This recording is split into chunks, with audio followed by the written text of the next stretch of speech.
Hello everybody and welcome back. We're on video number 5 of this series and I'm so excited to continue telling you this story. So in my last video I told you about how I become aware that the lower back pain that I was experiencing on a constant basis was actually a result of me not owning and loving and fulfilling my sensual, sexual, feminine energy and not loving that part of me. And this is my body trying to let me know. And I knew I needed to do something about it, but I didn't know what. I was like, what do you do? And I felt movement for me has always been a really, really strong, powerful resource. I know that if I am feeling frustrated or sad or lonely or anxious or depressed or whatever it might be, if I move my body, I will feel better. I've always been an avid exerciser of some way or another because it's so important. And we'll talk more about that another time. But I knew that I needed to move that part of my body. So I was like, okay, well, I don't know. And the idea came to start taking belly dance lessons. And I was like, oh my gosh, you gotta be kidding me. Like I was raised super, super strict, religious, Christian, very, very, very, very, what's the word I'm looking for? Traditional. And belly dancing was not on the list of approved activities. But I found that I could do some online classes. I found a program that taught online classes and I did them at home in my basement while my husband was at work and my kids were at school, where I was safe and no one could see me and no one could even know. And I loved it. It felt so good in my body. Oh my gosh. And I was surprised to find that I was actually really good at it. I caught on really fast and I was really good at it. My body seemed to just be asking for this movement. It was just like a sponge just soaking it all up.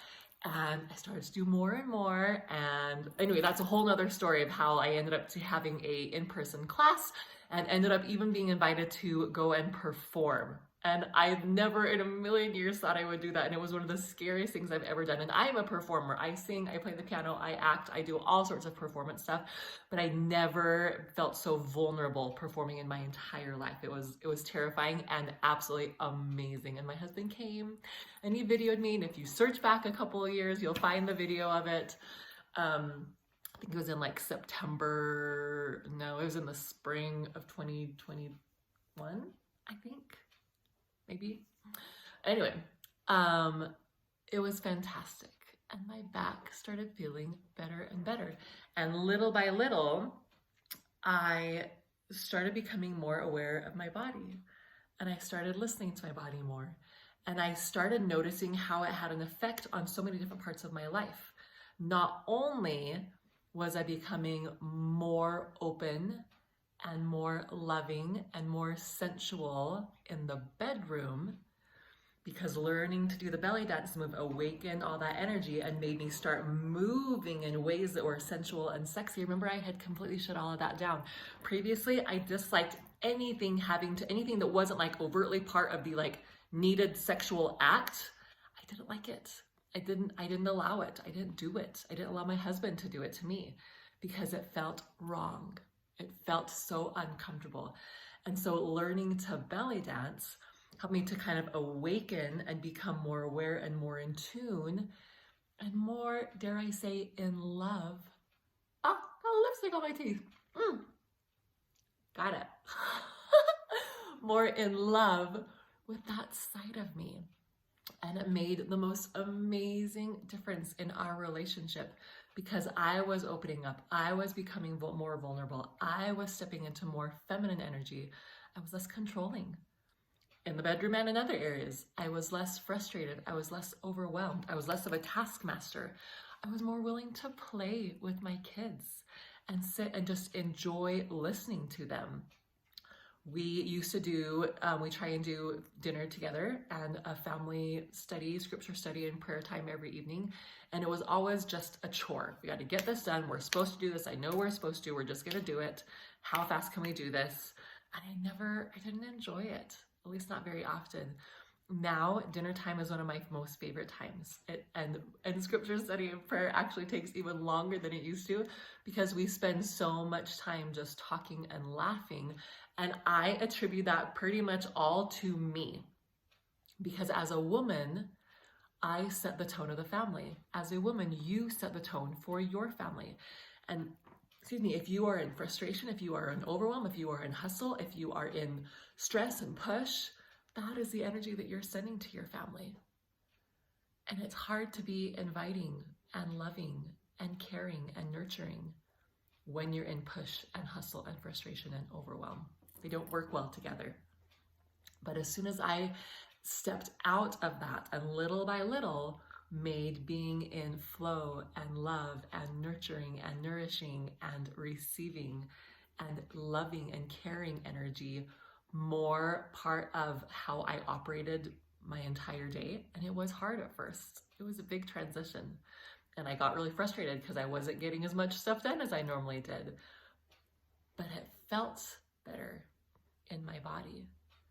I felt like I had more time to enjoy life instead of just trying to get things done and just getting through it. Does that help? Do you see where I'm coming from? Do you see what I'm talking about here? It made such a huge difference for my family, for our relationships. And if you look back on Saturday, I did a video with my almost 16-year-old son, Bridger, where he actually shares some of the things that he notices that are different in our family now than when they used to be. The mom that I'm showing up for with my younger kids is completely, vastly different than the mom that I was when my older boys were young. And there's no shame and there's no blame. I did the best I could with what I knew at the time. And I fully believe that God sent them in that order because they needed the mom that they had at the time. But I like who I am better now. I like how I show up as a mom better now. Am I perfect? No. Do I still lose my patience? Absolutely. That's life. But it's better and better and more me showing up how I really, truly want to show up as a mother for my children. I love this so much. I want to check and see if there's anything else. Oh yeah. So one more part about the sexual intimacy side is that as I released the need to control, as I released the feeling of just getting it done, as I stepped into more of my feminine receiving energy, oh my gosh, sex became absolutely magical. And it still just keeps getting better and better every day, every time. I dance for my husband often. And I know other women who belly dance, and one of them I was talking about belly dancing, and she said, but don't worry, I've never danced for my husband. I would never do that. And I was like, why not? I do it all the time. And it's so fun to hear him and to see him just in his, oh my gosh, because he's seen my whole journey through all of this. I'm getting a little emotional. He's seen my whole journey through all of this. He's been on the receiving end of my energy, of how I was and how I am now, and that whole process. And often when I dance for him, he will just look at me and say, I'm the luckiest man in the world. I don't know, do any other men get to have their wives dance for them? I don't know. And I'm like, I don't know, but I'm sure I'm doing my best to help them. It affects every single part of your relationship, but most importantly, it affected the way that I felt. And that's why it had such an impact on the people around me, because your energy as a woman is the most important thing that you have to protect. Protect your energy. Do things that feed you, that fill your cup, that make you feel loved and nourished and nurtured. And don't rely on anyone or anything else to do that. You are in charge of your energy. You're in charge of doing the things that bring you joy, that make you feel loved and connected and peaceful and joy-filled and nurtured, and on and on and on and on and on. I hope that's making sense. And next week, next video, tomorrow, I want to share with you the other relationship that it had an incredible, astounding, magical impact on that I did not realize it would affect. So stay tuned, come back tomorrow and I'll share more. I love you.